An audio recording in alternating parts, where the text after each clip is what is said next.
Oh my god. Why is it? I even took the time to make sure everything was ready. What happened? Oh, I see what happened. Hi everyone. 2 seconds. Let's go, let's turn this off. Let's,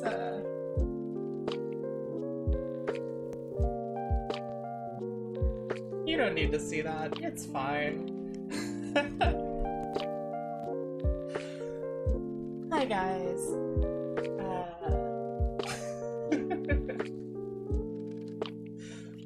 I think having you here, Mikeko, has made me so nervous that I broke everything, so now I can't even be in my room.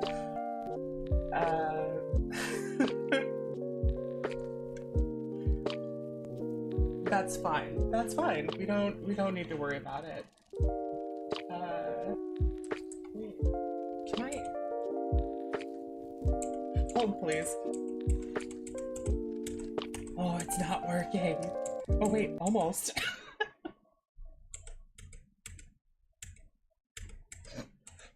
We're almost there. Oh my goodness. All right. Officially. Hello, hello everyone. There are 10 people here. I've never seen that many people in my entire life. I'm making mac and cheese. Please don't be shy, I'm happy to be here. I'm happy you're here too, honestly. And Stabilis, you guys are amazing. You know what? Mikeko here needs to be punished for the crimes that she has committed. So, to pay her back for her crimes, let's just...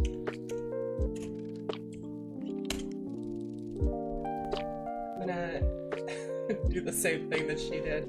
Hello, Yubei. I'm very glad you were able to make it.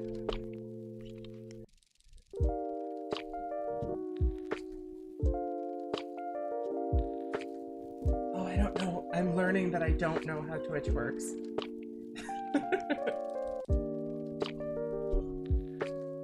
Oh, that'll work. That'll work.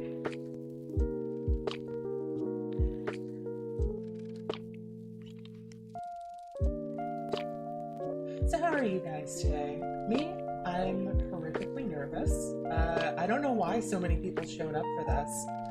This is a super experimental thing that'll probably go horribly wrong, but we're gonna go for it. I gave it a bit of a test, and I feel like I was doing pretty well. Like my voice is gonna be okay today. Let's add. Throw in a window capture here. Oh, you just window capture.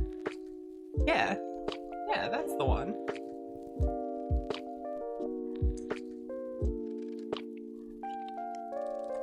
So, Mikeko here.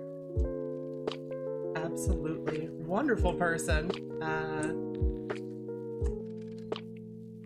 Teach her what's what. Please go follow her on Twitch.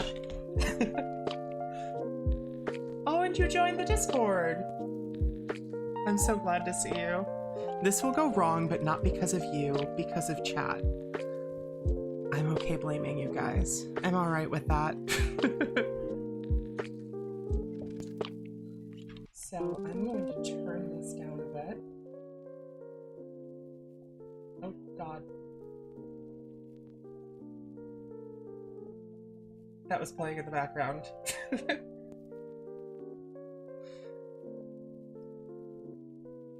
My scuffed stream. You know what? Here, let me teach her what's what. Yeah, teach her what's what. Teach her what happens when we support others. Yeah, this is probably gonna be one of the most scuffed streams I've ever had, but do I use extreme violence? No, extreme support. We're just gonna play her stream in the background. Yeah, I'm gonna one-up her. Gonna go ahead and put my stream, or my YouTube channel on your stream. I'll put your stream on my stream.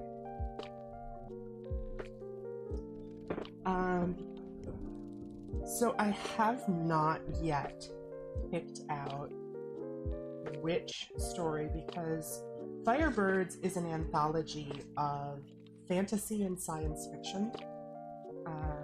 So I have not yet picked out. There's one here which seems to be written in the form of a poem. Oh, and that goes into...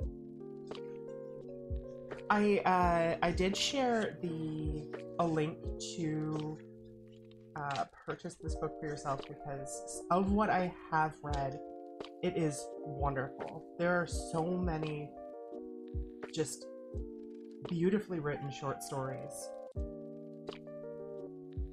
Starting at the beginning, duh.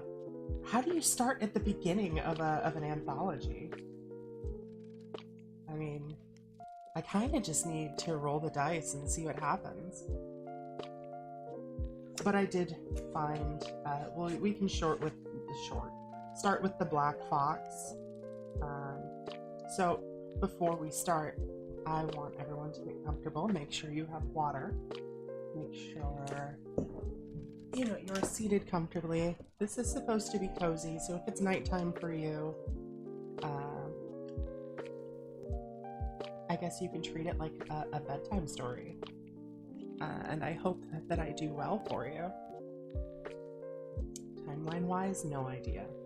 Can we vote for sections, maybe? There are so many. What I could do is I could pick a few. That's what we'll do. Okay. So we're gonna start with the Black Fox, which is written in the form of a poem that leads into a full comic. So I can't share that with you, but I can read the poem. It was written really, really well. I have to make a poll. I've never done this before. Bear with me. Please, please. Which?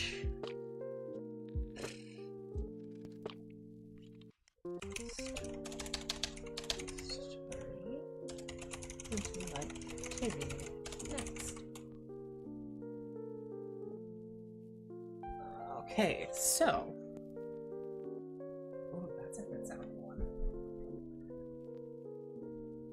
The lady with the ice dragon.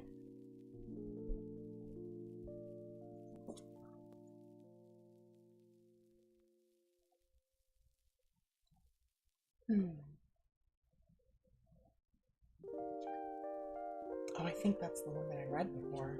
And then... open chest. Add option. We'll pick from 4. And then we'll redo it as we go from there. Mariposa.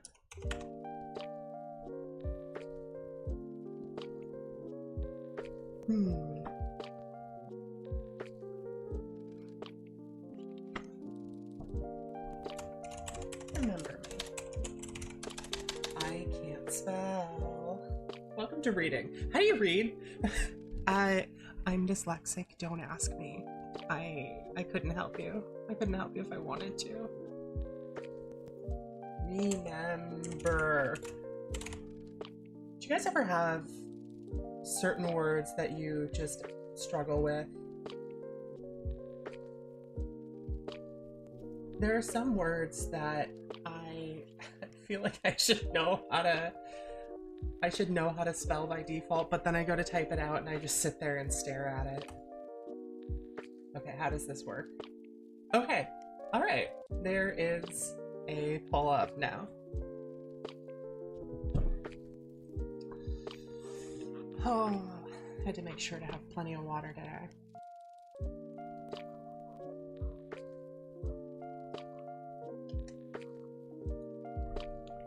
Normally I have an entire ritual that I'll make my bed and I'll get water and I'll have coffee and I'll do everything in a certain order just because I mispronounced asylum. Oh, I need to know. How did you mispronounce it? Asylum? Words are hard. I know. Well, Stabilis, for not knowing. Continue. I wasn't gonna call you out. I wasn't gonna call you out for the salmon. And Stabilis, for not knowing what you're typing, you're doing really well. I'm very impressed. Aslam. Asylum? Aslam? Aslam.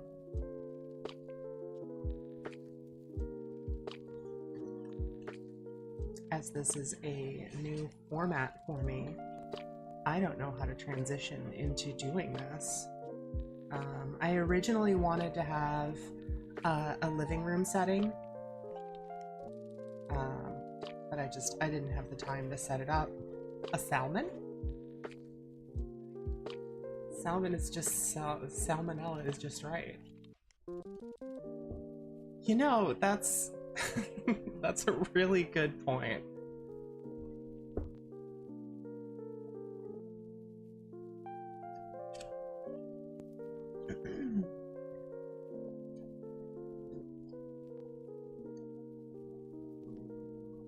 Oh. Yeah, Rosa's got. Okay.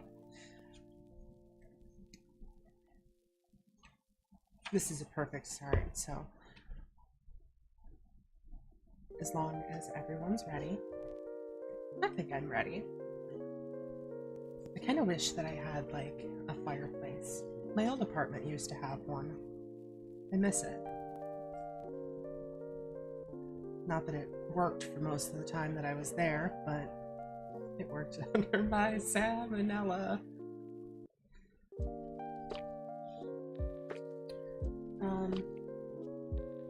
Should I turn the music down? Should I turn it off? What do you think would work for you guys?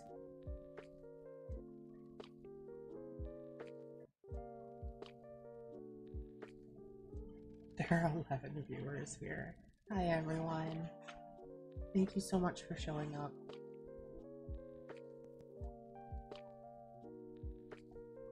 Okay.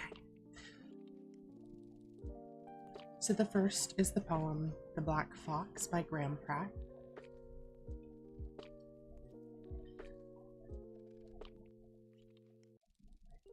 As we were out a-hunting one morning in the spring, both hounds and horses running well, made the hills and valleys ring. But to our great misfortune no fox there could be found, and the huntsman cursed and swore, but still no fox moved over to the ground. Up spoke our master huntsman, at the head of hounds rode he. Well, we have ridden for full 3 hours, but no fox have we seen. And there is strength still in me, and I will have my chase, and only the devil himself come by, we'd run him such a race. And then there sprang like lightning, a fox from out his hole. His fur was the color of starless night, his eyes like burning coal. They chased him over valleys, they chased him over the field. They chased him down through the riverbank, but never would he yield. He's jumped into water, and he's swum to the other side. He's laughed so loud that the green wood shook. Then he's turned to the huntsman and cried, "Ride on, my gallant huntsman, when must I come again? Oh, never shall you want a fox to chase along the plain. And when your need is greatest, just call upon my name, and I will come, and you shall have the best sport and game." All the men looked up in wonder, all the hounds ran back to hide, for the fox had changed to the devil himself, where he stood at the other side. And men and hounds and horses went flying back to town, and hard on their heels came the little black fox, a-laughing as he ran. The moral of the story: foxes are demons, so careful. And I'm not a demon. So it looks like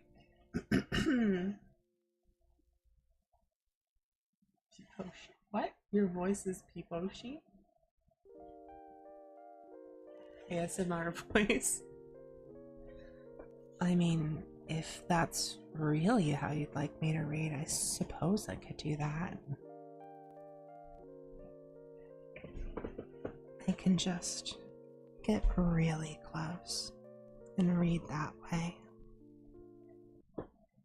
Yeah, we're not doing that. So it looks like The Lady of the Ice Garden, which is good because that was the first one that I saw, and oh my goodness. How long is this? Oh boy. I may have bitten off more than I can chew, but we're still gonna do it. Sora is a boomer. She doesn't know people. Shush. I'm learning. I'm not a boomer, I'm a millennial.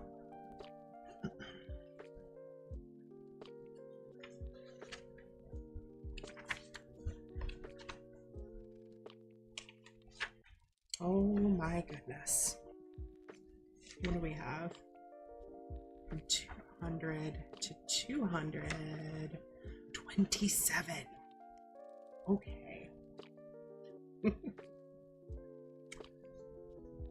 So as I have...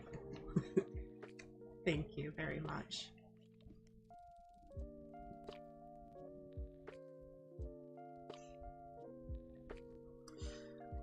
I will say that as I have not read through all of these, I don't know how I would rate the language, so I'll do my best to keep everything PG.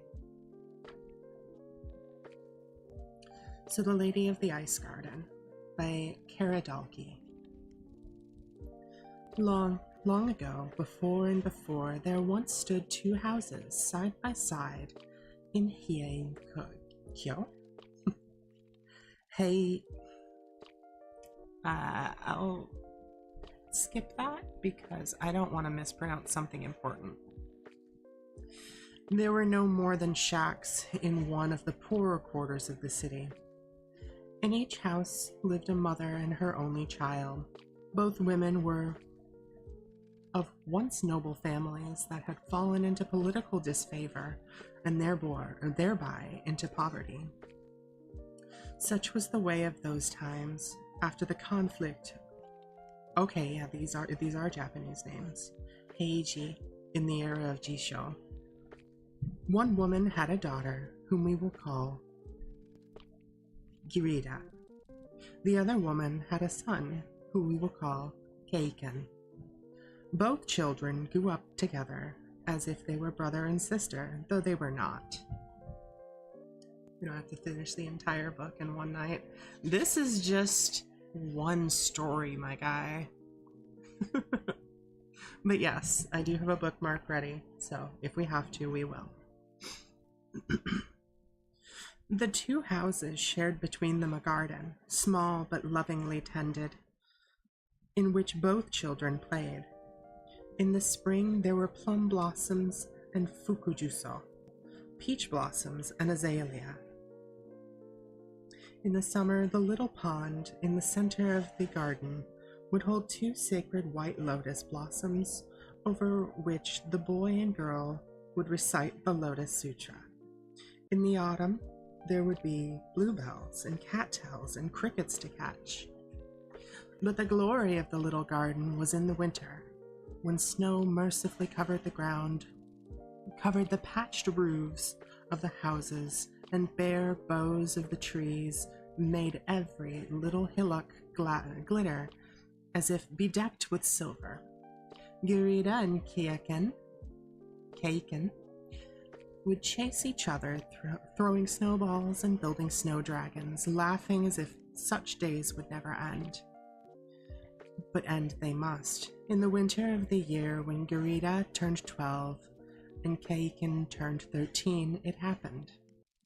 It was on a day after an ice storm, and glorious icicles, bright as sword blades, hung from the eaves of the houses and branches of trees.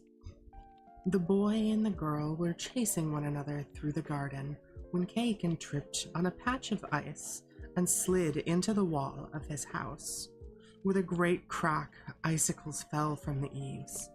Kaiken felt a sharp pain in his left hand, and something got into his eye.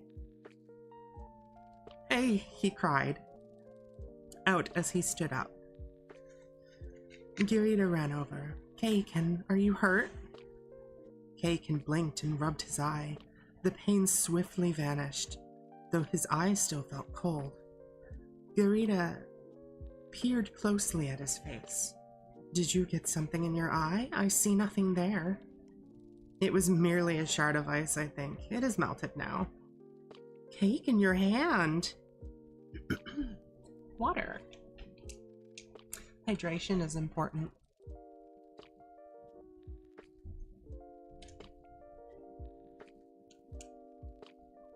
Kaiken held up his left hand and saw that a shard of icicle had lodged in the web of flesh between his thumb and forefinger. He plucked out the ice chip, and a drop of blood pooled there, then fell, a dark red stain against the pure white snow. "Kaiken, we must take you inside and let Mother bandage it." Kaiken looked up at her, and he saw Girita in a way he had never seen her before. He noticed the smudge of mud on her cheek. He noticed the many times mended kimono she wore. He noticed the blemishes on her sun-browned face and the slight crookedness of her teeth, the business of her eyebrows, the bushiness of the business. Water for the reading. The bushiness of her eyebrows. He suddenly despised her. "I will see to it myself," he grumbled. "Go away." "But Kaiken." "Go." Girita ran into her house, weeping. Kaiken did not care. What the two did not know is that this ice storm had been created by Oni demons. They had been having a winter battle in the sky, with spears and swords made from ice, polished and sharp as steel. Such Oni blades might cut the flesh of demons, but they cut the hearts and souls of mortals. A mortal hurt with such a blade will reject all that he has loved and desired for what is worst for him or her. For who knows how it occurred, a stray wind or a mischievous kami. But some of the Oni blades had fallen to the earth as icicles in the snow. In the days that followed, Kaiken no longer played in the garden with Girita. Instead, he took up a wooden sword and went out into the street where older boys practiced fighting. At first, he had to fight fiercely, no matter what blows fell upon him, in order to gain their respect. When he had proven himself, they began to teach him things that he had not known, as he had no father to raise him. Kaiken learned that the way of the warrior is to never fear death, to believe one is already dead, and be prepared to embrace death happily when it comes. He learned that an honorable death is the sweetest thing a man might achieve. Hello, Sky. Thank you so much for joining. Very happy to have you. He learned that rank was what mattered in society, that a man had best marry well if he had little noble status himself. The boys would laugh about how they would someday use their bodies like swords when bedding fine ladies. Gross. Kaiken learned much in a short time. Girida would watch Kaiken as he practiced and play-dueled with the other boys. She admired him all the more and tried to put aside the pain of knowing that he no longer wished her company. When Kaiken finished each day, she would wave to him as he walked from the street into his house, but he would not acknowledge her. She would call upon his mother in the evening, but Kaiken would not come out of his room to speak with her. Girida's mother noticed her weeping one night and tried to console her. "It is an odd change that comes over young men of that age," her mother said. "Suddenly, all they can think of is fighting and boasting and getting the better of the peers. We always assumed that the two of you were surely close in some former life, and that you would someday marry. But perhaps that is not meant to be.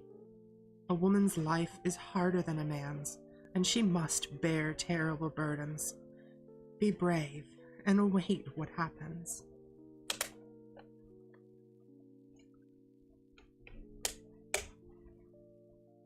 Weeks passed, and winter deepened. One evening, when the air had turned very chill, Kaiken remained in the street, practicing even after the other boys had gone home. Excuse me. He did not mind the cold at all. It meant he could not feel the blisters on his hands, the aching in his wrist and arms as he swung his sword through the patterns. It seemed a healing cold, and he wished his soul could become cold as well. To feel no pain, no loneliness, no loss. He watched the cloud of his warm exhalation, like dragon breath, turn to ice crystals in the air. When at last he stopped to rest, as the twilight was fading, he noticed an ox carriage stopped at the side of the street. It was a fine covered carriage, clearly of some noble house, and the oxen tethered to it had hides of the purest white. The curtains of the side windows had a crest of snowflakes, or were they butterflies? Kaiken could not tell. It was not unknown for young noble ladies to stop their carriages and watch the boys practice. Some of the older boys had bragged they had gotten many a night's entertainment in such a fashion. Gross. Kaiken had the feeling that someone from the carriage was watching him. A slender white arm emerged from the carriage window. The hand curled and beckoned to him. Kaiken's breath caught in his throat. It is a lady. What if she is a Taira? If I am desired by a lady of the most powerful warrior clan in Heian Kyo, my fortune may be made. Kaiken walked to the other side of the carriage, his leg muscles aching from the exertion and the cold. "You wish to speak with me? What an admirable young man you are." The woman's voice within was low and melodious, like the winter wind through bare tree branches. Such a fearsome aspect for one so young. "Tell me your name and your parentage." "I am called Kaiken," he replied, then swallowed hard. He wished he could lie about his parentage, but there were severe penalties if caught in such a falsehood, particularly in a society where everyone of importance knew everyone else of importance. "As for my heritage, my father is of noble birth, but was sent into exile the year after I was born, and I am forbidden to speak his name. My mother's as well, though she once served at court." "Ah, a boy of well-born, if unfortunate family. Excellent." The back door of the carriage swung open by an unseen hand. "Please, come in and speak with me." Kaiken's heart raced. Excuse me again. My dog is puking everywhere. I'm sorry. That sucks. Alright, where were we? Kaiken's heart raced. He was being offered the sort of opportunity the older boys only dreamed of. With no thought of Girida, he went to the back of the carriage and went in. The woman who sat on the cushioned side bench within the carriage was astonishing to look upon. She wore layers of white brocade, silk kimonos, and the color of purity, the color of death, as if she were a Shinto princess. Her long, coal-black hair framed a face white as porcelain. Kaiken could tell she wore no white face powder. She needed none. Her skin was smooth and unblemished as a new-fallen snow. Her eyes were black as obsidian chips, yet they held glinting light, stars in a night sky. She beckoned him toward her. I so admired your strength as I watched you. She untied the sash at her waist and let her kimonos... Oh boy. You're all adults, right?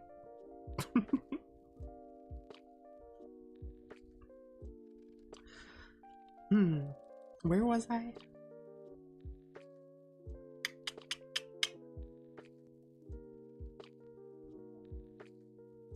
She untied the sash at her waist and... Say so, stream. And let her kimonos fall open, revealing pale, small breasts and a small abdomen beneath. Kaiken stumbled into her embrace. Her skin was cold, yet he felt a warming within. Show me what you know of swordsmanship, she whispered, and he did.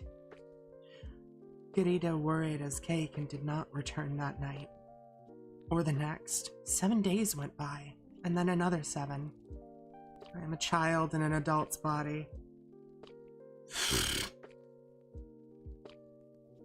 I'm not touching that.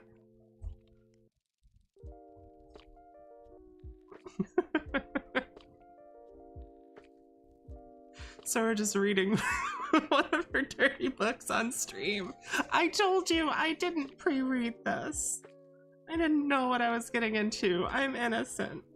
But we've begun, and we have to finish. And then another 7. No one seemed to know where he had gone, not even his mother. Girida finally found an old woman who owned an herb and medicine shop on the street where the boys practiced. The old woman shook her head and said only, "He has gone with the lady of the ice garden." Girida told this to both her mother and Kaiken's mother. Neither woman seemed to know anyone called by such a name. But people change names so often, said Girida's mother. Women, particularly, whenever they change residence. This lady might even be someone we once knew at the imperial court. Well, sighed Kaiken's mother, if Kaiken has made a good match for himself, then I can hardly complain. She glanced at Girida guiltfully. But it is not right that he has not sent word to us.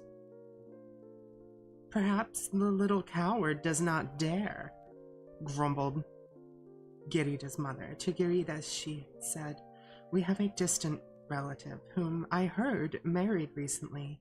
She is the daughter of a concubine of a former emperor, and she is so she is sometimes called the Wisteria Princess.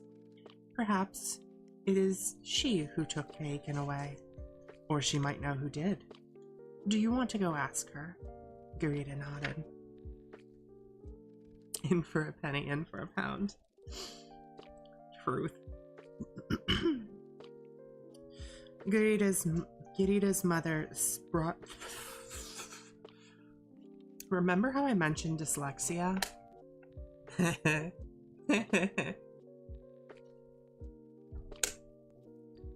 We can do this. Girida's mother brought out a set of fine, if out of fashion, winter kimonos that she had been saving. Wear these, and at least no one will laugh at you. Girida obediently put them on. and several pairs of tabby socks to wear under her clogs, then set out through the snowy streets to the address her mother gave her. The snow fell thicker and thicker, and there were very few people out on the streets. Sometimes Gita had to find her way by feeling along the stone walls surrounding the great mansions in the palace district. At last, she came to the intersection of streets where the mansion she sought was supposed to be. She went to the first large gate she saw and pounded on it with her little fist. The head of a guard appeared over the gate, his helmet comically piled with snow. "Who is there?" "If you please, sir," said Gurita, bowing respectfully. "Is this the residence of a lady called the Wisteria Princess?" "It is. Who wants to know?" "I am Gurita. No one of importance, but I believe my friend Kaiken is the man she just married. I bring him a message from his mother." "Give it to me, then." "If you please, I should like to speak with him myself." The samurai laughed. If you are no one of importance, then there is no one inside you are worthy to speak to. Go away." His head disappeared behind the gate again. Gurita sighed heavily. Her feet were very cold and she stamped them. Then she turned to begin her walk home again, and gasped as a dark figure appeared, standing beside her. "Your pardon, sir." Gurita. "Oh? Your pardon, sir." Gurita, bowing again. "I did not see you there." "That is quite all right." Gurita glanced up. It was an elderly monk in black robes with a big nose who spoke to her. "Your pardon, Holy One," she said with even more respect. "It is terrible weather for a young girl like you to be out. Is anything the matter? Can I be of assistance?" "Oh, welcome back, Owain."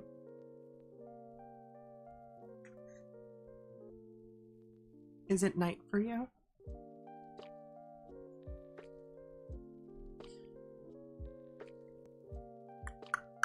Where was I? "Can I be of assistance?" Gurita said. "I do not think so. I thought that my lifelong friend Kaiken might be here, at this mansion. We have not heard from him in a long time, and his mother and I wish to know if he is well. But even if he is here, it is not possible for me to see him. I am not of sufficient importance to get in." "There is always a way around trouble," said the monk, with a knowing smile. "There is another entrance. The main gate, in fact. Perhaps you can get in that way." I just got tired all of a sudden before the stream. Yeah, I can relate. Gurita had her doubts, but it seemed foolish to return all the way home without trying once more. "If you lead me to it, Holy One, I will gratefully follow." "This way, then." The monk walked away through the snow, and Gurita had to hurry to keep up with him. She kept her gaze on the dark shapes of his black robes flapping in the snowy wind. He rounded the corner of the building first, disappearing from sight. When Gurita rounded the corner, she nearly bumped into a man wearing black robes and the tall hat of a nobleman of the first rank. Gurita bowed very low. "Forgive me." "Forgive me? Forgive me, most noble lord. I thought you were a monk who was just here. I would have been more polite." "I am the monk who was just here. But I am a tangu. I may take any shape I wish." "A tangu?" Gurita had heard of the demons of the mountains who often took the shape of blackbirds. Now that she looked at the nobleman, his robes and sleeves did seem to billow out behind him, as if he had black wings. Why are you helping me? Fortune is often unkind. Now and then, I like to see that fortune does not get its way. I hate a predictable world, don't you? Girita did not know if she should agree, but she nodded. Good. The Tangu nobleman strode up to the main gate in the wall and pounded on the doors. A small panel slid open in the middle of one door and someone peered out. Who is there? What do you mean, who is there? Cried the Tangu in an imperious voice. What do you mean leaving me out in the snow like this? Here I am, a very important visitor, and I am treated like a servant. The Wisteria princess herself will hear of this, perhaps even the chancellor. Your pardon, most noble lord, said the guard on the other side of the gate. The panel slid shut, and soon Girita heard the great wooden bolts drawn from behind the doors. I couldn't miss this stream. I don't understand why you guys are hyping this up so much. Oof, my leg's going numb. Girita held up. Oh no, I'm wrong. The doors were drawn inward with great speed, and the Tangu strode arrogantly in. Girita held her sleeves up modestly in front of her face and hurried after the Tangu, as if she were his servant. The Tangu led her through the side garden where stone lanterns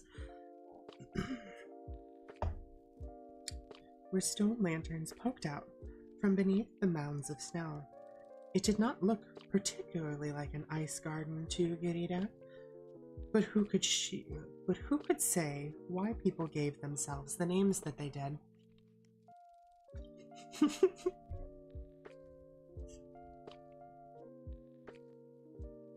Mikeko, the fact that you have to find him to push him over, implying he's not in your way, but you still need to do it. She followed him up a flight of wooden steps into a building that formed one wing of the Wisteria princess's mansion. I have to stop looking at chat. They entered a room, dimly lit with little oil lanterns. The room was filled with painted folding screens depicting men on horses hunting wild boar with spears and arrows, and noble women in fine carriages watching the hunters. The Tangu nobleman picked up an oil lamp and carried it along with him. By its flickering light, the painted hunters seemed to follow them, their horses galloping from screen to screen. "Oh, most noble sir," said Girita, frightened. The screens seem to be coming to life." "Do not worry," said the Tangu. "They are only dreams. The princess hires a court painter to capture them on paper. The dreams can run from the panel to panel, but they can never escape. Rather sad when you think about it." Girita. That's how it should be pronounced, right? Girita preferred not to think about it, and held up her sleeves on either side of her face, so she did not have to gaze on the desperate, rushing dreams. She followed the Tangu into the next chamber, which was hung with silk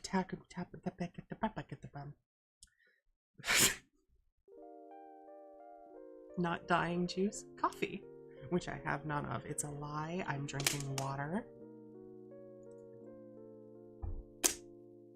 As should you.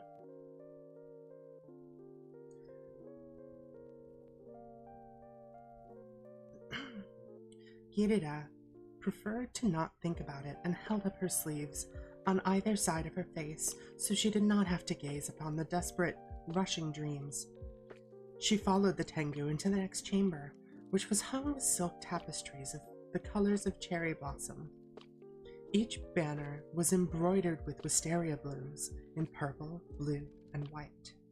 "It is her favorite flower," said the tangu, as if reading Gita's thoughts. Wisteria represents the impermanence of beauty, shows wisdom on the part of the princess, I would say. Gita merely thought it was sad, and gladly hurried on to the next room. There she saw a grand dice? She saw a grand dice carved in the shape of an enormous lotus blossom. In the center lay two people sleeping. One had very long hair, whom she presumed to be the princess. The other had hair tied up in a topknot, and Gita was certain this must be Kaiken. She rushed to his side and gently shook his shoulder. "Kaiken! Kaiken! It is me, Gita." The young man rolled over and gazed at her. It was not Kaiken. "Who are you?" he asked sleepily. "Are you one of the dreams?" The princess also rolled over and regarded her, but the princess did not seem to be disturbed or angry. "Who are you? This is an awkward place to receive visitors." No, these are, so what I'm reading is a book called Firebirds, which is an anthology of fantasy and science fiction. And this story is The Lady of the Ice Garden. There is a link to the book if you're interested in picking it up for yourself. It is very good so far. Everything I've read out of it has been really good.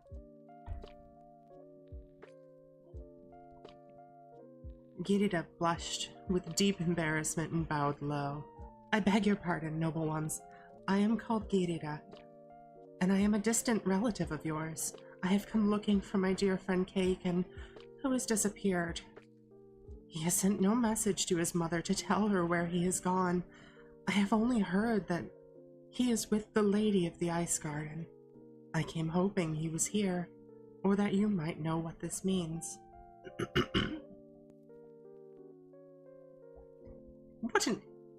Where was that? "Read the lusty Margonian maid, please." No, absolutely not. Girl needs to learn how to move on. I mean, okay, look, I would not give up so easily either. Forgive me for needing to clear my throat a lot. I'm not used to reading out loud.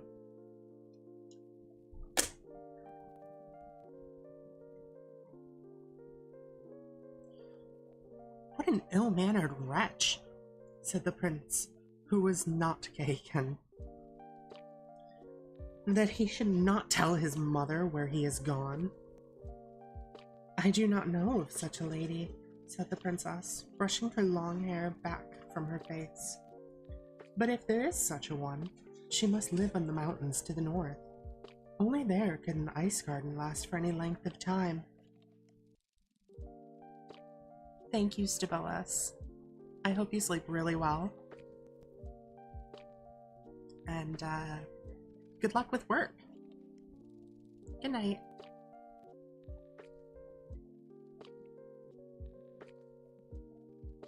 Perhaps the monks of Cura Madeira know of her.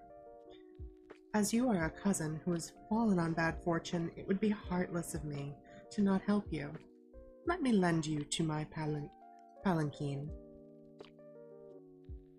Lend to you my palanquin and my guards so that you may make a pilgrimage to Cura Madeira. Gita bowed very low again. You are most kind. I doubt that I could ever repay you sufficiently. She turned to thank the tangu also, but he seemed to have disappeared. The princess waved her hand dismissively. Is it not said that sympathy in the heart of beings brings benevolence in life? Come, let us get you ready, for I am sure you are eager to leave at once. And so Girida was fed a fine meal of rice and fish, pickled vegetables. She was given the most fashionable winter kimonos to put on, white shading to blue at the hem. That's like my dress. With the outermost kimono bearing a pattern of cranes taking flight. She was led to an elegant wicker palanquin. A large basket, really, hung from 2 poles. She glanced in and saw the palanquin was full of soft cushions. 8 burly samurai, in full armor of iron plates, laced with purple silk cords, stood ready to take up the wooden beams of the palanquin. The princess gave Girida a box full of rice cakes and pickled plums to eat along the way. God, pickled plums. Full of gratitude and hope, Girida again thanked the princess and got into the palanquin, closing the little wicker door behind her. She felt the men take up the carrying poles and they set out upon her journey. Kuramadera was only a few hours' travel from Heian-kyo by foot, so Girida was expected that Girida expected they would reach the monastery only shortly after dark. She dozed happily on the cushions as the palanquin swung gently to and fro beneath their poles, in rhythm with the marching of the warriors. Girida was jolted awake suddenly as the palanquin crashed to the ground. She heard the warriors draw their swords, and then from the humming of arrows, there were screams from the samurai and shouts and clashing of metal against metal. Girida drew her knees up to her chest, very afraid. In a way, the noise went on too long. In a way, it was over too soon. The little wicker door in the palanquin opened, and a strange, ugly face peered in. Well, what have we here? Strong arms reached in and dragged Girida out of the palanquin. She screamed and kicked and shouted, "Leave me alone! The Wisteria Princess will hear of this!" But only rough laughter greeted her complaints. Her outer kimonos were, oh god. Let me read ahead for a second.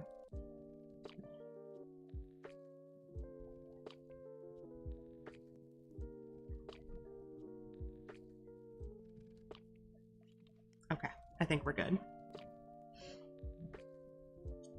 Her outer kimonos were torn off her, leaving her standing, shivering in only her innermost robe. Men with torches stood around her, their hair unbound. Oh. Are we saying goodbye to stabs, or are you... Oh, okay, I see. I was gonna say...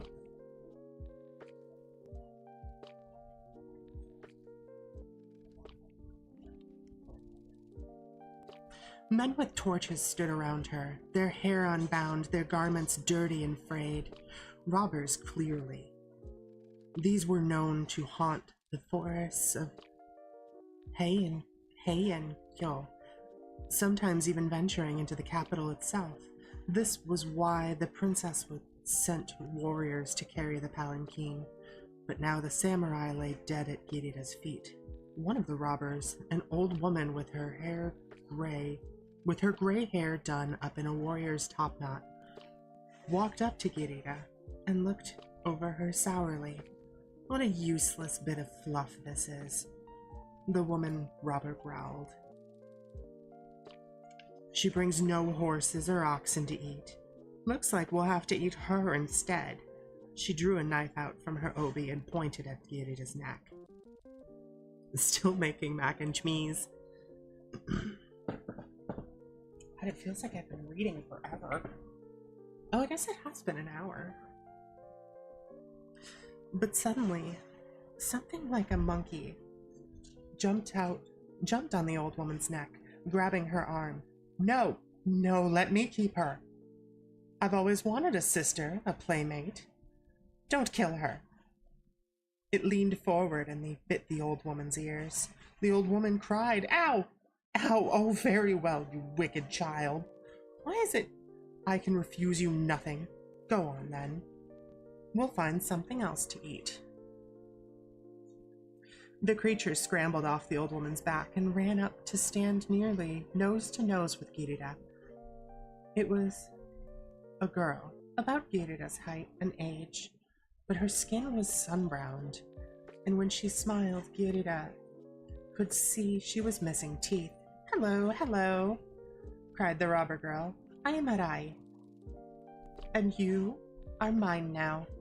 Arai grabbed Girida's wrist and dragged her back into the palanquin, squeezing in with her. Girida was so afraid that she went along with the girls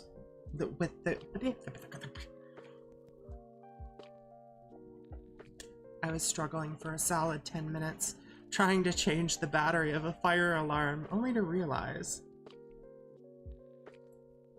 the creature. I'm sorry, Vicky. That sucks.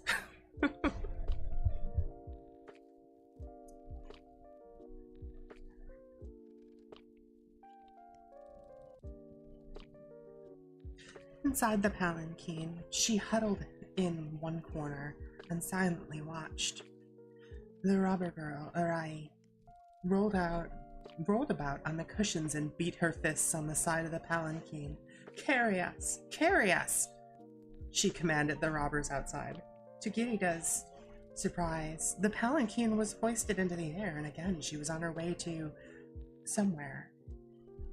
Arai caught sight of the lacquered box and exclaimed, "What is this? Some overlooked riches?" She knocked the top off and gasped, "Rice cakes! And some withered things? They're pickled plums," said Girida morosely. "They are much prized at the court. Then we will eat like emperors," said Arai. She stuffed a rice cake into her mouth and held the box out to Girida. Girida shook her head. She was too afraid to be hungry. "All the more for me, then," said Arai. And she finished the entire box of rice cakes and plums herself. You've been half asleep. Well, I mean, this is the stream to do it, I suppose. I don't mind reading you to sleep.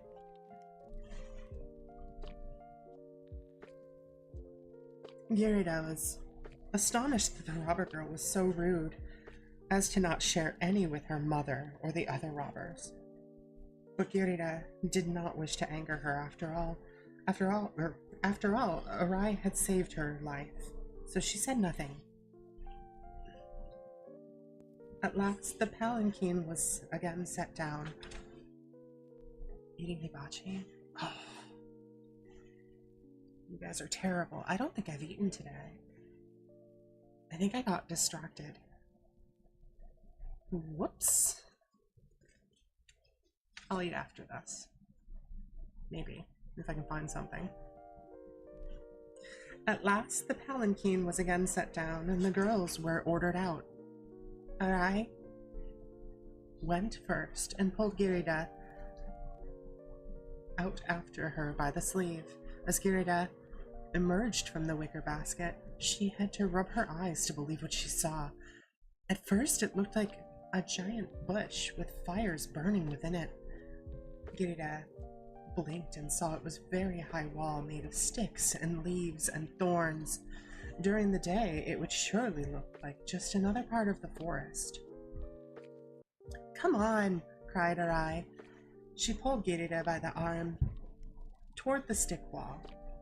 They followed the rest of the robbers through a low opening in the wall and emerged into a torch-lit clearing surrounded by little domes made of bent tree branches. Yeah, mac and cheese!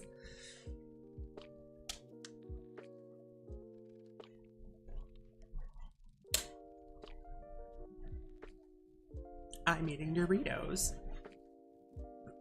I like spicy sweet chili Doritos. I would make mac and cheese, but I don't have any milk. I'm supposed to have money soon, so... Food soon, maybe?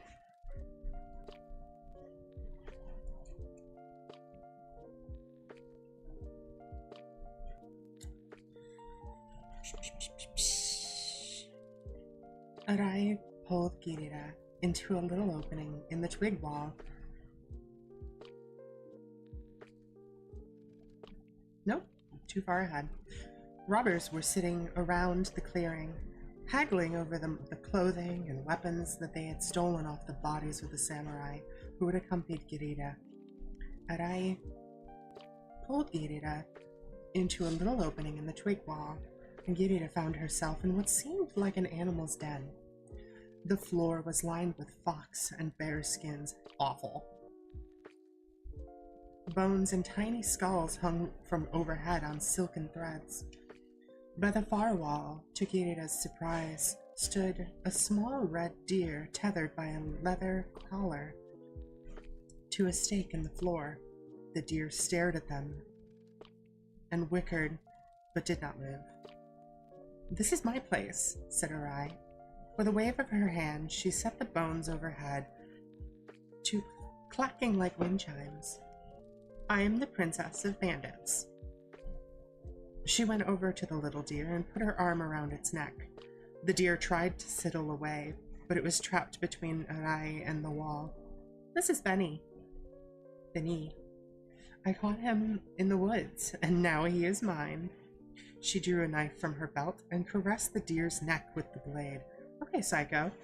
The deer's eyes showed white as it stared at her in terror. "I do this every night," Arai said, grinning. "He's so frightened. Isn't that delicious?" Girira did not find it pleasant at all. She wished she could free the deer, but such an action did not seem wise at the moment.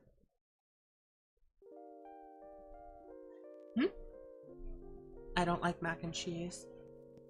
I mean, I can just remove your mod and have Vicky kick you out. Like, that's fine.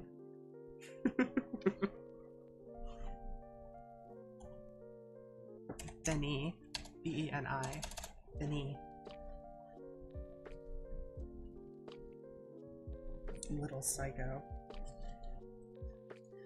But I came back over to her, put an arm around her shoulders, and put the knife blade against Girira's neck. "And I found you in the woods, and now you are mine. I order to tell you everything, tell me everything about yourself. Why were you so foolish as to come into our forest?" Girira swallowed hard. The knife blade was cold against her skin, against the skin of her neck, like ice. Wondering if she might live or die by her answer, Girira told Arai of Keiken and her search for the Lady of the Ice Garden. Arai listened with intent eyes. "But this is a wondrous story," cried Arai when Girira was finished. I have never been part of a story like this. I have only been part of stories about robbing and killing and chopping up people and eating them. You must let me help you." Arai took the knife away from Girira's neck and grabbed her sleeve. She pulled Girira roughly out of her hut and back across the open space where the robbers sat beside their cooking fires. Girira tried not to make eye contact with the rough men who were staring at her hungrily. Given what Arai had said about chopping and eating people, Girira could not be sure they weren't sizing her up for the next meal.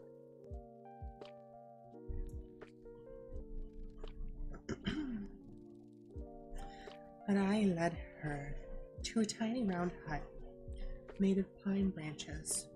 Dim light flickered just beyond the cloth-covered doorway. Arai stopped and grabbed Girira's shoulders. "Now, remember, you must show my Oba." Oba is grandmother? Oba? Great respect, even if she's a robber's grandmother. Yup. You understand? "Of course," said Girira. Arai pushed aside the cloth curtain and led Girira in. The hut had a floor of flattened earth covered with wool. Give me a moment.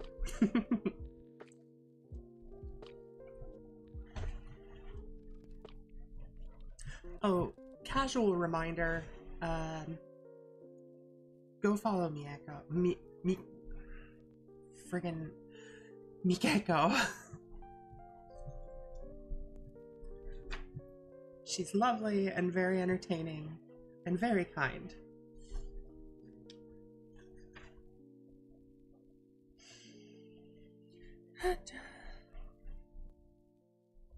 Where are we?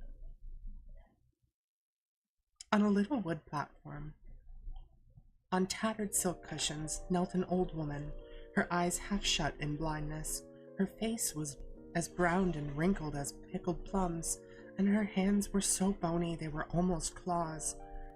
Yet a benevolence seemed to radiate from her, as if her spirit had distanced itself from her horrible offspring and the deterioration of her body. "This is something new you bring me, Arai-chan," said the old woman.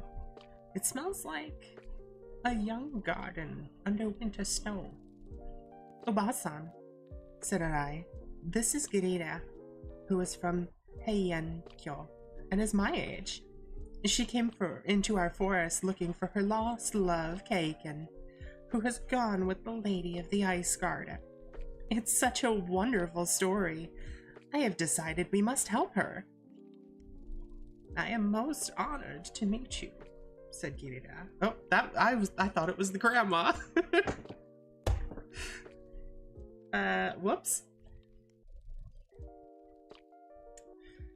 "I am most honored to meet you," said Girida to the old woman, bowing even though it would not be seen.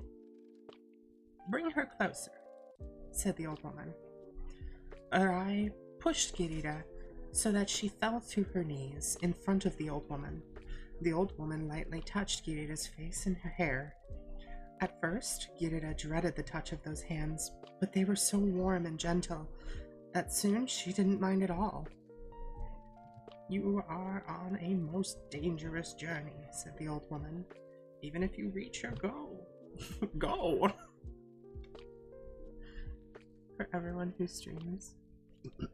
Well, we kind of, I don't know how much I should be plugging,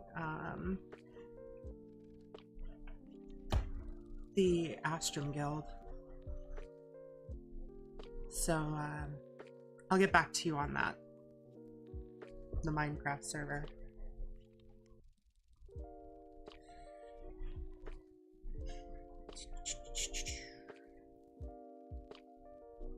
"Even if you reach your goal, you may very well fail." "I know that, Oba-san," said Girida. "But I feel as though I have no other purpose in life." Alright, yeah. Ryan is correct. Girl needs to move on.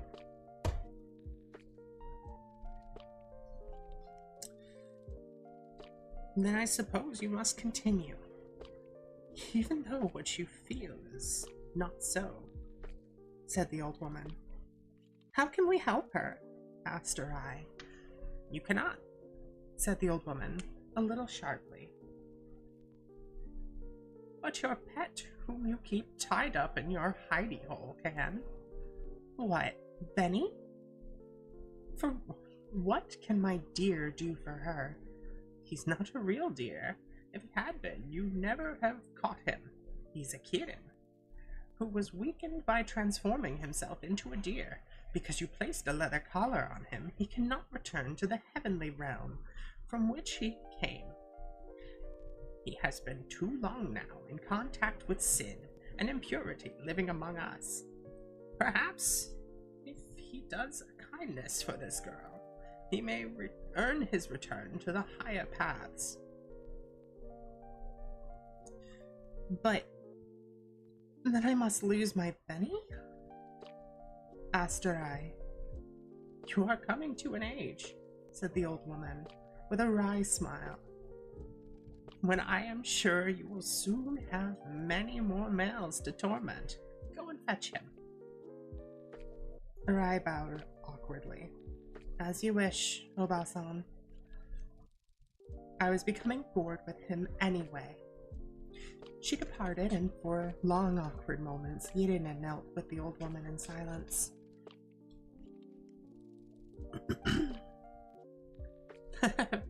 It's low fantasy times. What is there to do beside get married?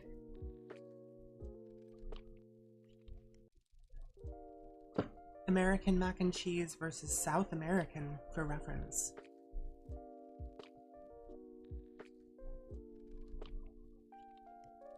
I want to go look. American mac and cheese versus South African mac and cheese. Yo, that looks amazing. You know, you never got me, I think it was your grandmother's recipe for spaghetti. I still need that. That was you, right? I'm sorry if it wasn't.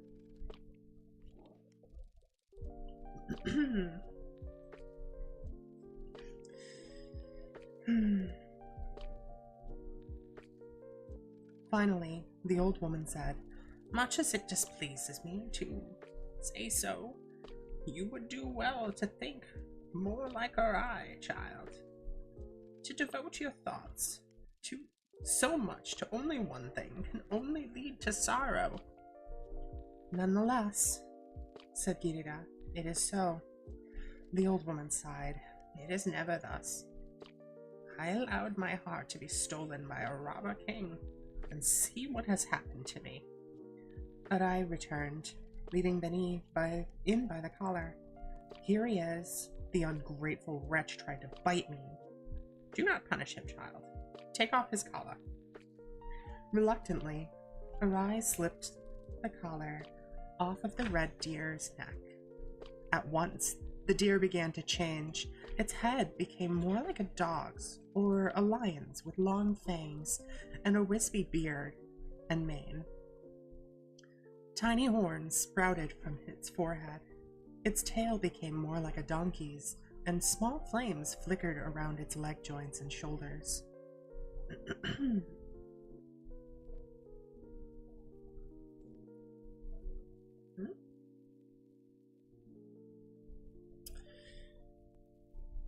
Water.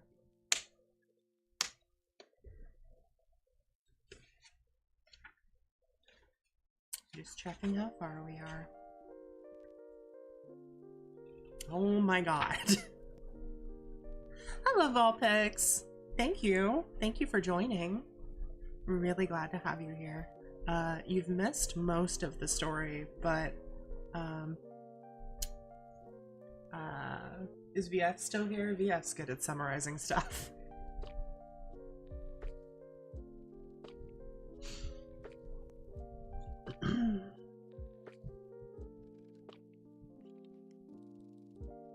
"Thank you, kind lady," said the kitten in a flute-like voice, bobbing its head to the old woman. "It takes one of remarkable insight to have discerned my true nature. Surely a place awaits you in my master's kingdom." "Not I," said the old woman, with a brusque laugh. "My offspring have seen to that. I fear I must endure another turn on the wheel before I approach the Pure Land. But if you can help this poor stranger girl who has come among us, you might earn yourself a return." "To be free of this place, I would gladly attempt it. What must I do?" "I'm still into it. Don't worry too much." That's good. I feel like that's the difficult part of a reading stream is, you know, people who join late are like, what are we talking about?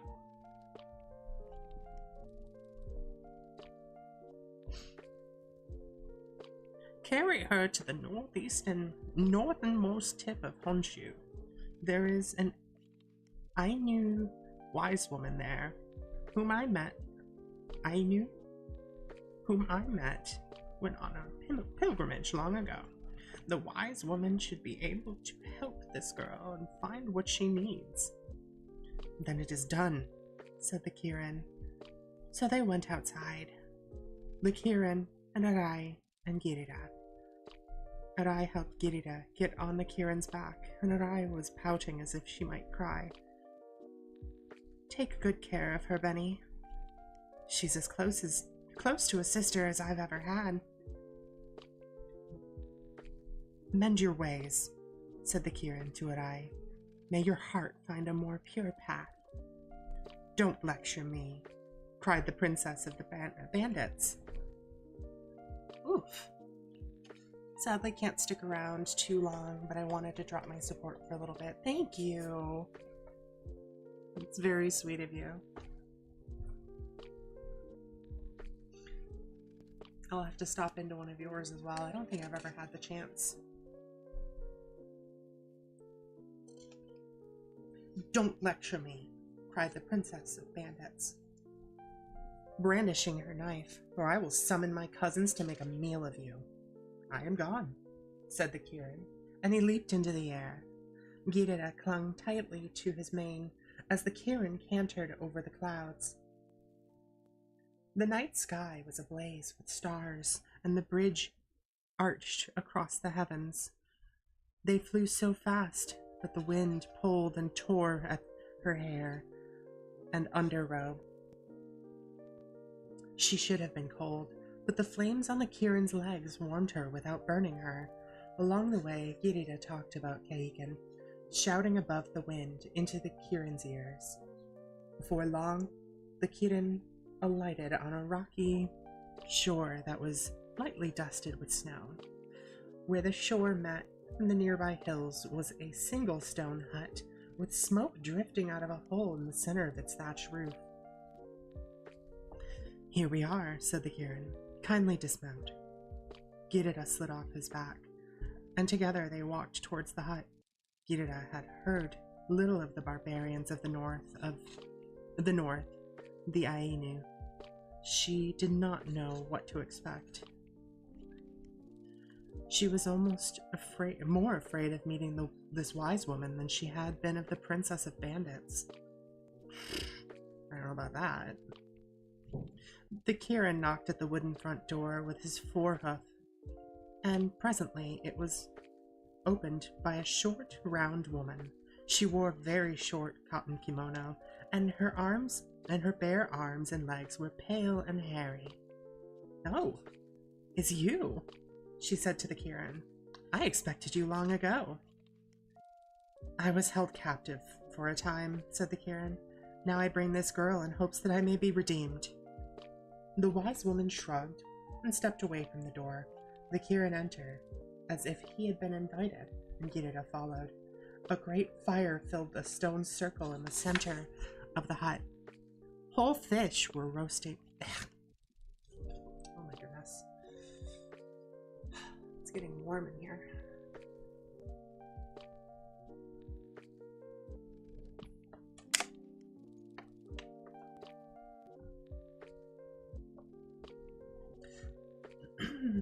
I might have to take a short break after this.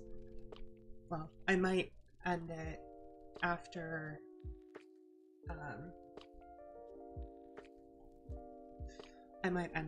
this story, because we've already been going for an hour and a half. Oh my goodness.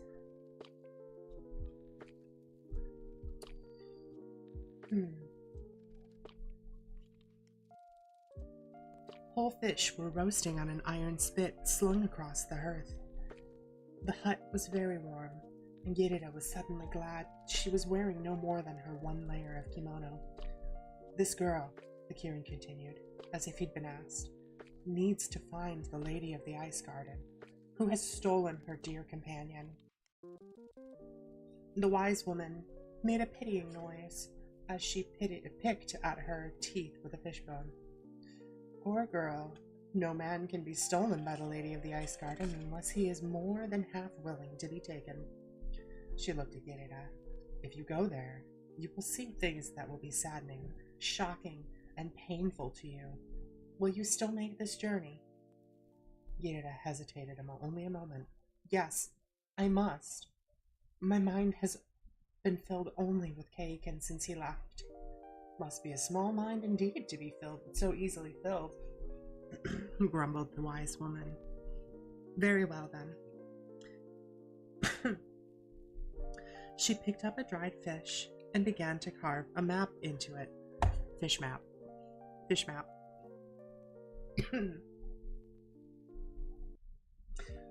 She held the fish out to the Kirin. The Lady of the Ice Garden has her winter palace here in the mountains to the west. Now be off with you. Wait, cried the Kirin. If this lady is so formidable a foe, should Girida not be given more protection? I know you have many potions, amulets, and spells. Can't you give her the strength of 10 warriors, or a magical dagger, or something? The wise woman stared at the Kirin for a moment, then laughed and laughed and laughed, her little round belly shaking. Oh my. You have not been long in our world, have you? The Lady of the Ice Garden fights battles of the spirit, not of weapons or strength of muscle. This girl already has all of the arms and armor she will ever have within herself. Damn, got roasted for having a small brain. I don't know if I should actually. Actually, a large brain does not denote intelligence.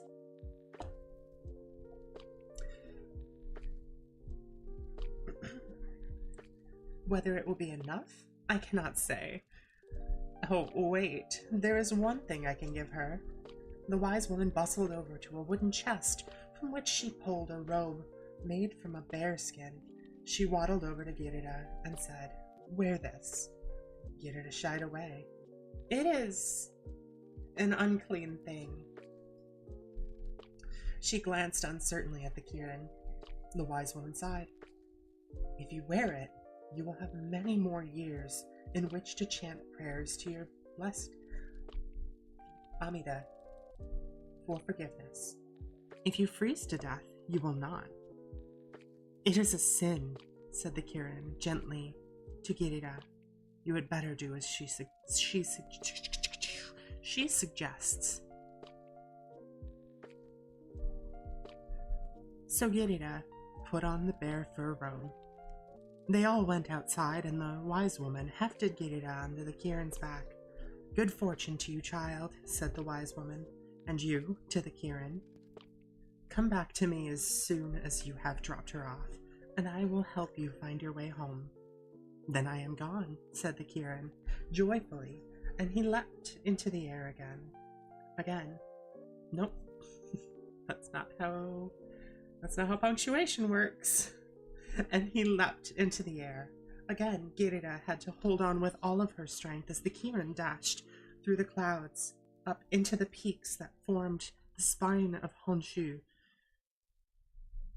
They flew so terrifyingly close to the rocky outcroppings that Girida shut her eyes tight so as to not be frightened by what she saw. Sooner than she expected, the Kirin alighted again on a solid ground and stopped. Here we are. Dismount, please. Girida opened her eyes and slid off his back. It was very, very cold. Her breath seemed to turn to ice before her face. She pulled the bearskin robe tightly around herself, glad now that she had accepted the wise woman's gift. They were standing at a wall of high thorned bushes, on which grew red berries like drops of blood. The Torii gateway before them was carved from cherry wood. Battling Oni demons were carved into the uprights and the crossbeams. I must leave you now, said the Kirin. May you come to know the Amida's blessing. He rubbed his furry cheek against hers a moment, and then he sprang into the air, vanishing swiftly into the surrounding mist. Girida felt very alone. Nonetheless, She had come too far to let fear paralyze her now. She stepped across the floor beam of the gate and entered the ice garden. It was beautiful in a strange way. The lanterns and bridges carved of ice, grazing deer of ice, flowers of ice crystals, pine trees whose needles were ice shards. Enchanted, Gitas crossed one of the ice bridges, walking deeper into the garden. And then she saw the men, warriors with fierce expressions, standing frozen guard. But their armor was formed of slabs of ice, and their swords were sharpened icicles. They stared straight ahead, eyes glazed over, facing some unseen foe. Gitas tiptoed past them, but it hardly mattered. They took no notice of her. They could not.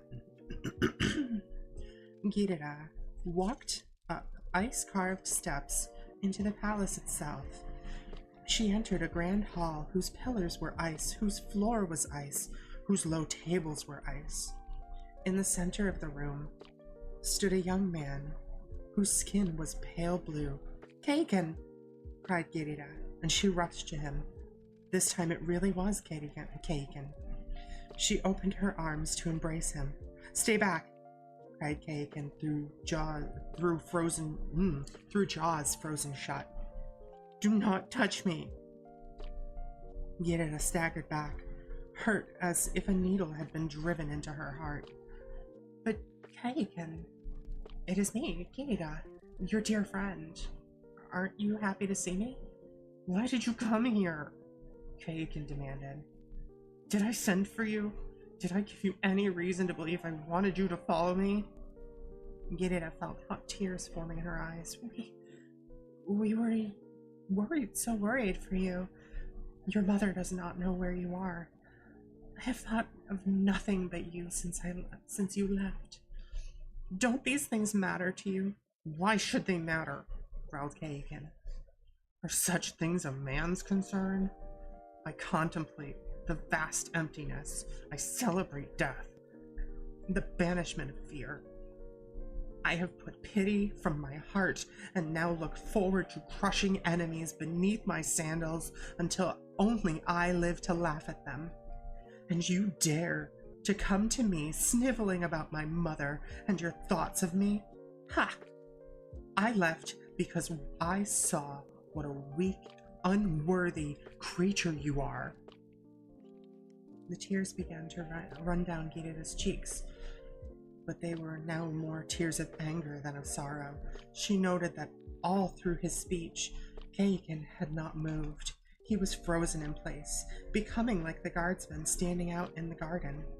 For all his brave talk, he was helpless. Gitas rushed up to him and threw her arms around him. She ignored his cries of, "What are you doing? Let go of me at once!" She wept openly on his chest, letting her hot tears flow over his shoulder and down his arm, warming his skin. She felt him begin to move beneath her. Suddenly, he grabbed her and flung her down to the floor. "What have you done?" he cried, looking down at himself. "I was becoming strong. I was forgetting everything. I had lost my pain. I was feeling nothing. And now you want me to be weak like you. You want me to hurt and cry and need and feel shame and loneliness? I refuse. Do you hear? Don't you see it? I was better off frozen. How can you say you care for me when you have ruined me?"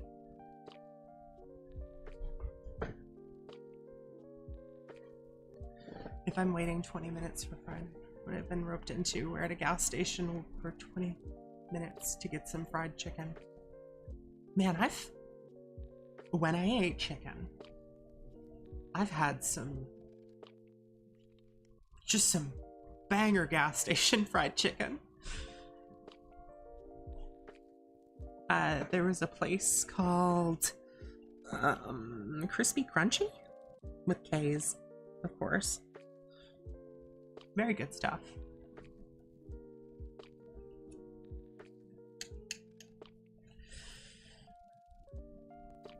How can you say you care for me when you have ruined me? Keiken ran from the room. Gita stood up and watched from the veranda as he dashed into the garden and flung himself onto a frozen pond. But ice only covered the surface, and Keiken was soaked as he fell through.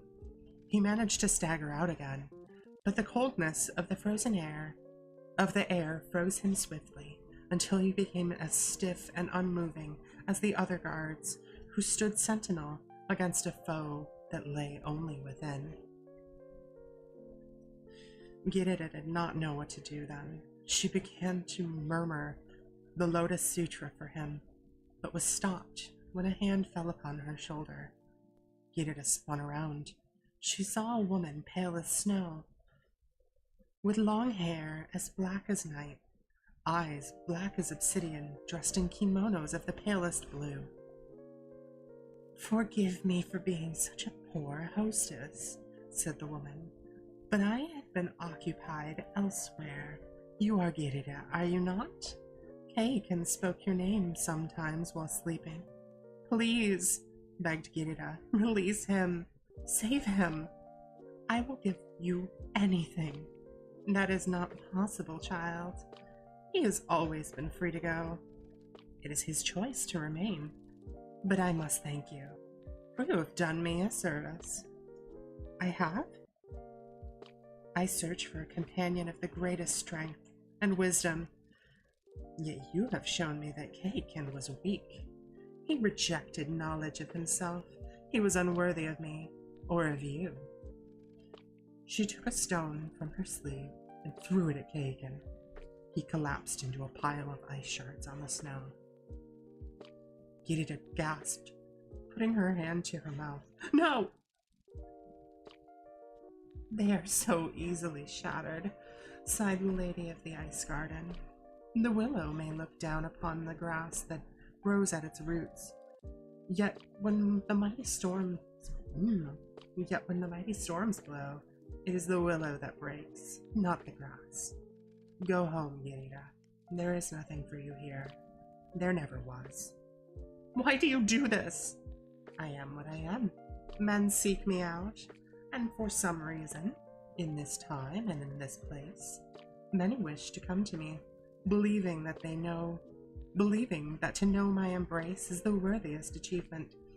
I should be flattered, but as you see, the strongest and wisest do not seek me, and thus never will.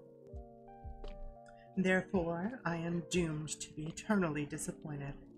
But you are not. Go home." She doesn't seem like she was the enemy that I thought she was.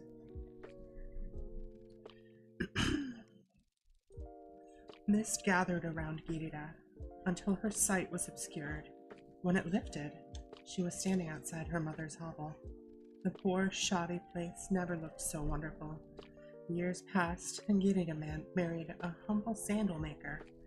She learned how to carve the wood and handle the accounting. They had children, and she laughed and she cried, and felt great pain and great joy with her family. When her husband and mother died, Girida put on the robes of a Buddhist nun. She became a scholar and a pilgrim, traveling the length of the Honshu, writing down the wondrous things she had learned and saw. And when she came to the Pure Land, she met the Kirin once more. She was able to say to him, "I have led a full life, and that has been the greatest blessing of all." And then it goes on to... Oh, these are just author's notes. I mean, I don't know how to feel about it. So he broke into the Ice Queen's place. If I get fried chicken, it's usually from Popeyes or Church's Chicken. Popeyes. Popeyes, hands down. Not a great, but good ending. Correct. I didn't hate it. The story was beautifully written. I wish we would have had something happier, but it is what it is. It's very fairy tale-like. This is a dumb story. This was so pointless. No, it's the...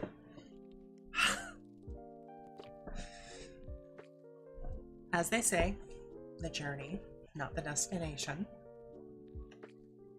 I thought it was beautiful.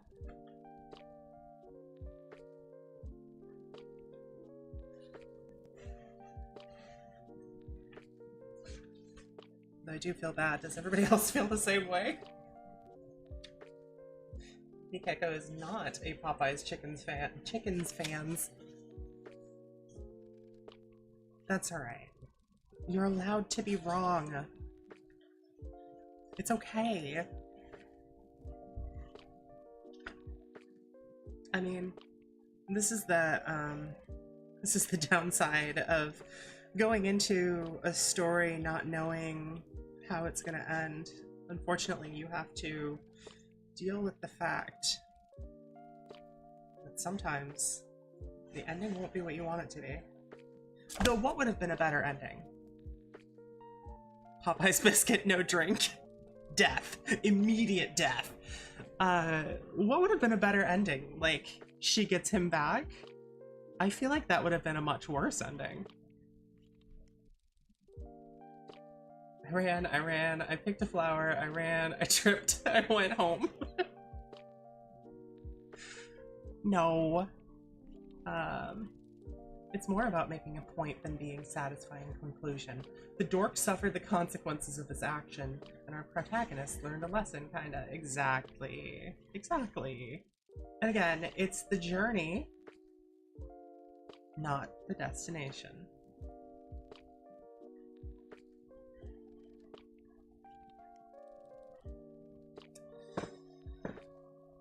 Oh, but I do think I am going to wrap it up with just the 2 stories. If you guys enjoyed this, I would love to do this again. I had fun. I don't read enough. He turned emo and decided to look for power, went missing, and as everyone tried to look for him, he barged into the Ice Queen's palace unannounced. No, where were you?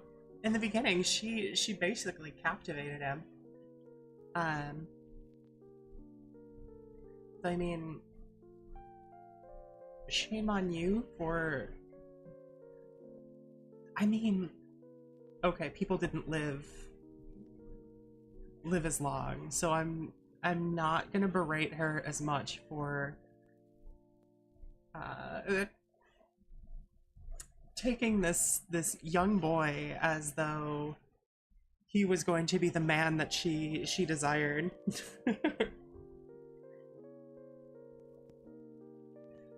It was fun though, disregarding dumb story.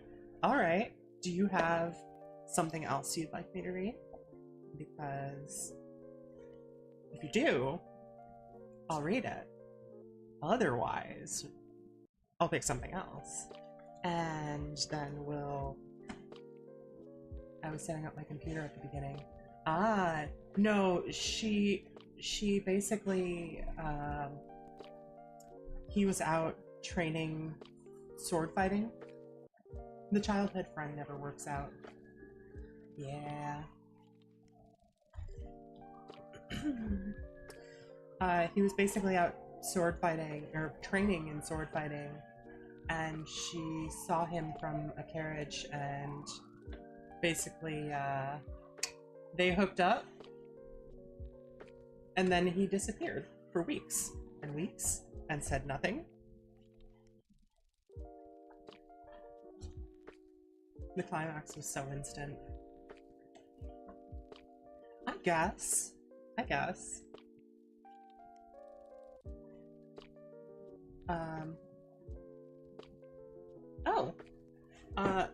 I'm gonna read the author's note because I think it might give us some insight.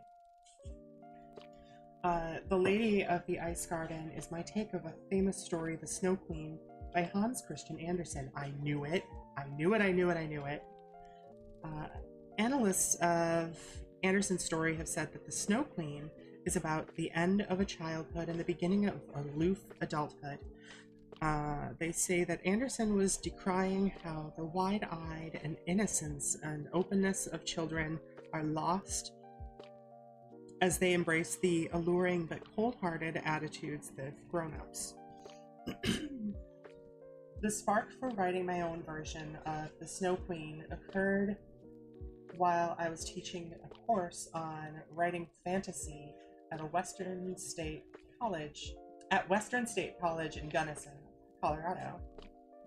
I was explaining to the class how one can take an old story and adapt either the same plot or God, I feel like my voice is going flat.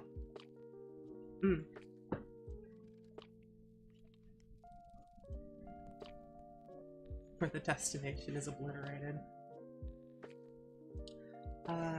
I was explaining to the class how one can take an old story and adapt either the same plot with new themes or same themes in a new setting.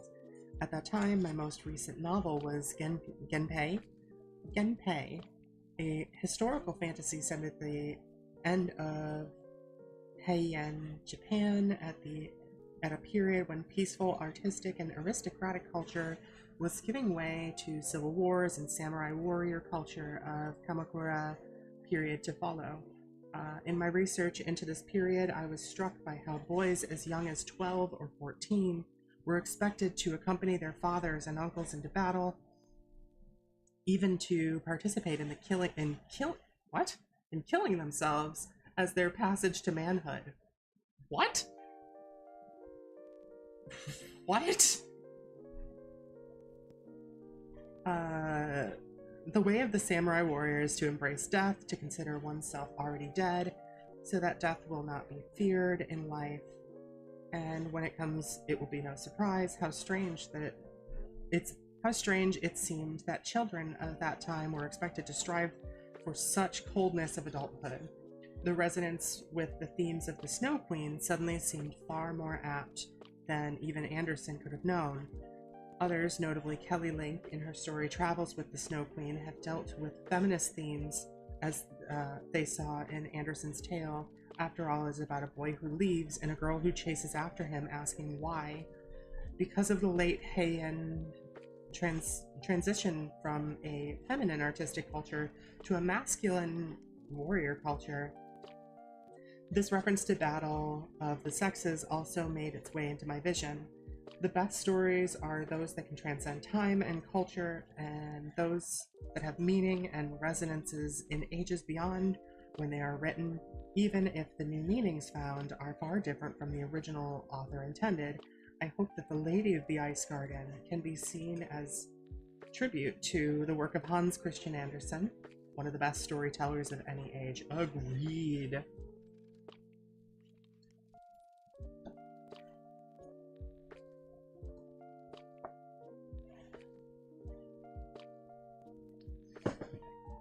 We are still at 10 viewers. Was it really that enjoyable? Are you guys okay?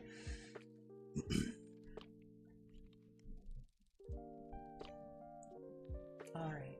Look, thank you all so much for coming. I had fun with this. If you enjoyed it, let me know in Discord or comment on it. Also, let me know what other kind of stories you'd like to hear. And I will happily look into them and look into reading it on stream. But I will see you guys tomorrow. I completely forgot what we're doing. Was it Skyrim again?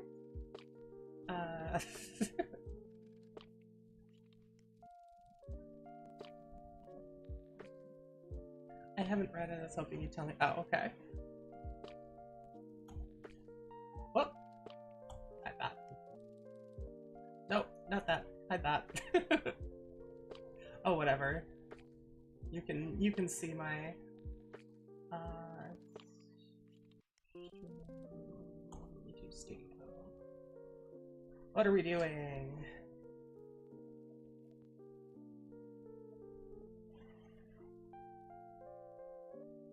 I can't tell.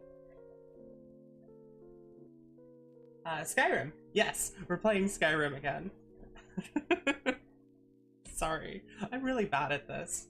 Most days I don't know what I'm doing until the next day. I would love to tune into Skyrim.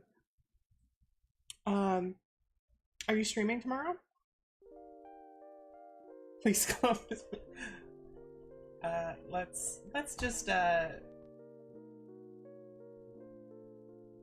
wait. There you go. Right back where it belongs. Ooh, 27 followers. Nice work. You don't get off that easy.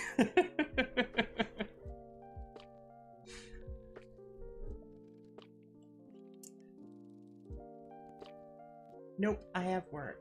Oh. Well, I usually go for like 4-ish hours with Skyrim, so I don't know when you'll be off, but maybe you can stop by. But until then, I will see you guys tomorrow. Have a good night.